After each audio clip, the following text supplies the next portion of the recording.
3D audio is gonna be Sony a game has changer in the had world a of best video games. I'm generation. pretty sure Tecmo Bowl has a speed run. Hey everybody, and welcome back to this week's Most Elite Podcast.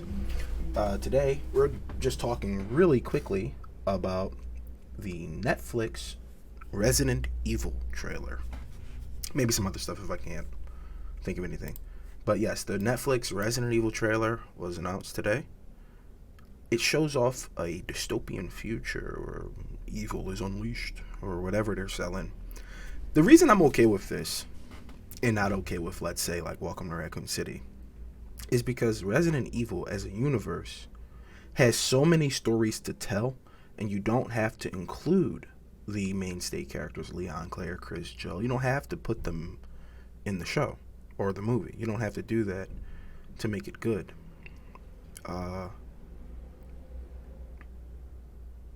I think that the show, it's a show, so I'm not going to watch it. I don't really watch TV so much, but I think its premise is at least good. It's a world after Umbrella failed, right? Where the heroes like Leon and them didn't step in and save the world. The teaser at least shows Raccoon City in 2022, like this super futuristic, vibrant city. And then Lance Reddick, my man, I think he's one of the Wesker children. I think he's Wesker. I don't know if he's Albert Wesker, but he's a Wesker. He's doing something with some virus, maybe with the letter T, and then I don't know. But it flash forwards to his children. I think he has two daughters. It flash forwards to them in 2036 in London, and the world is, or at least London is, completely overrun by the undead. And I think that's an interesting premise for a show in the Resident Evil universe. It's going to have everything we expect. It's going to have the classic guns. It's going to have zombies. It's going to have mutations. Think like Tyrant and Lickers. A Licker makes an appearance in the trailer. Very interesting stuff. It's a Netflix budget, so some of it looked a little sci-fi and some of it not. It was one of those situations where Netflix was like, all right, look, we're not going to put too much money into this one because it'll probably get canceled after one season. Because, as you know, Netflix has its own problems going on. So... yeah, I thought it looked decent enough. The trailer. I thought the same thing about Welcome to Raccoon City's trailer. And then I watched the movie with the boys, and we were disappointed, to say the least. Jeepers. So, that's very exciting. I feel the same. See, another show that's coming out of video game adaptation is The Last of Us. I love The Last of Us, number one. I thought it was fantastic. I don't dislike number two for the reasons that people dislike number two. I dislike number two because the Last of Us universe is massive. There are so many stories you could tell in it. I dislike it for the reasons I like The Mandalorian and Star Wars or Star Wars Visions, because that universe is so big that you don't have to be chained down by legacy heroes that came before. So Last of Us 2 didn't have to have Joel and Ellie for me to care. It could have been anyone, but since it was them, I felt like it was lazy. I felt like it was a lazy way to get money for a sequel. The show also is like a retelling of the first one. Now, for fans of the first game like myself, it's like, oh, that's okay, I guess. But I have the same gripe with it as I have with the game sequel. You could tell any story in that universe. The first game opens with Joel and his partner, some smuggler lady, in a town. There's safe zones across the world is ruined, but the human populace has survived. The human spirit shined through as it always does, and they've created outposts in town, some military, some not. You could tell a whole story about smugglers in those towns. You could have a badass, hard-ass smuggler, could be any gender you want. The smuggler leader, you could tell stories with the smugglers simply moving contraband from safe zone to safe zone and the dangers and people they encounter therein. But no, you made a show about the first game, falling back on Joel and Ellie. Why? This universe is massive. You can do anything, and that's the reason I'm okay with the Resident Evil Netflix series, because this universe is so big. It does not, now if they mention references or whatever, that's fine, but it doesn't have to be weighed down by what came before. What came before stands up on its own. This is your turn. your time to make something to stand up on its own. And I don't know if people have figured that out yet. Like you think of a game like uh the Battlefront 2 story, but Erden Vergio, the shooter, the woman, she was an Imperial and she had to change her heart and she met the rebels. That the Star Wars universe is so big, you don't need to include the legacy heroes and characters. It's cool if they're there, but it's not their story. Hell, like the Last of Us show, again, the smugglers, they could mention Joel, like, because he was a legendary smuggler. They could be like, oh man, remember that guy out in Seattle or wherever he was in the first game? What was his name? Even a throwaway line like that just adds so much to the lore of that character and what he did.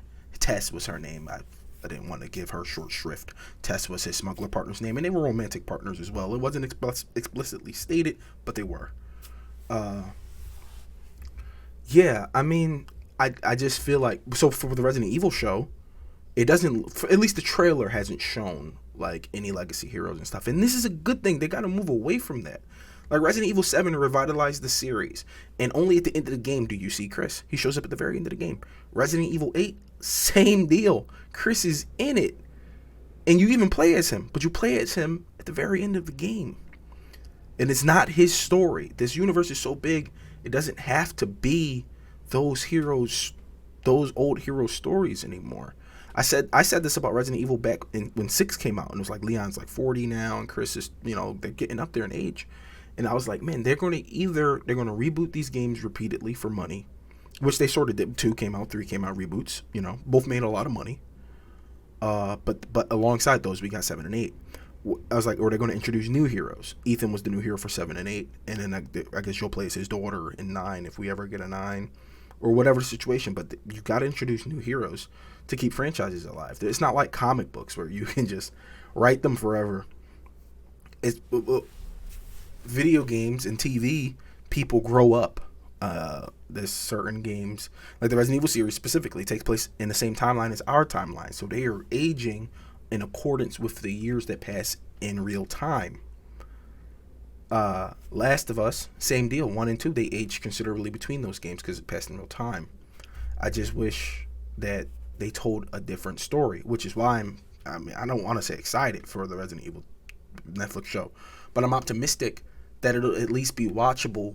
It'll be a story in the Resident Evil universe, and I love the Resident Evil universe, so I'm happy to see more Resident Evil stuff, and I'm pleased that it's not, hopefully, not being weighed down by the chains of the legacy stories and the legacy heroes, because you don't need to do that in a universe as big as Resident Evil.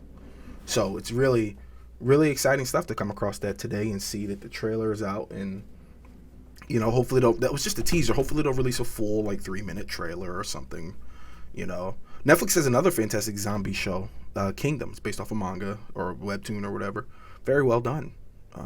So I'm hoping that this one at least is half the quality of Kingdom.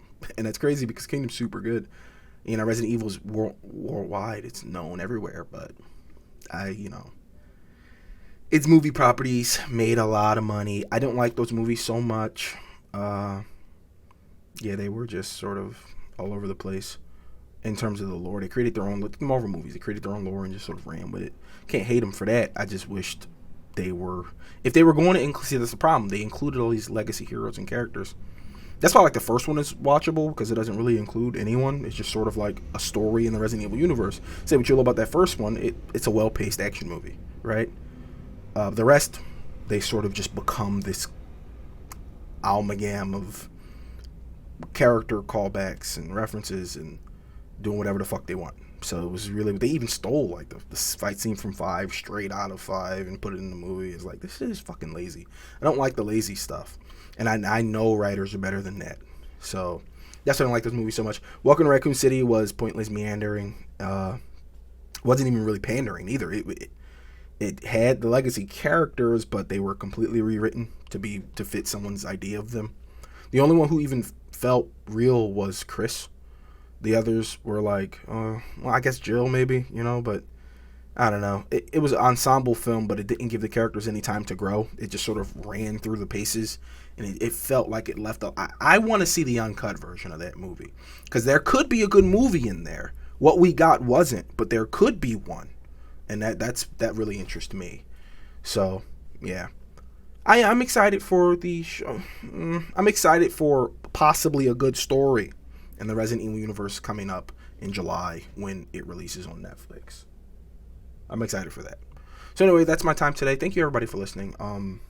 Like, comment, subscribe, and if you do, hit the heart so you know when I upload, which I try to do every day. We'll see you next time. Bye.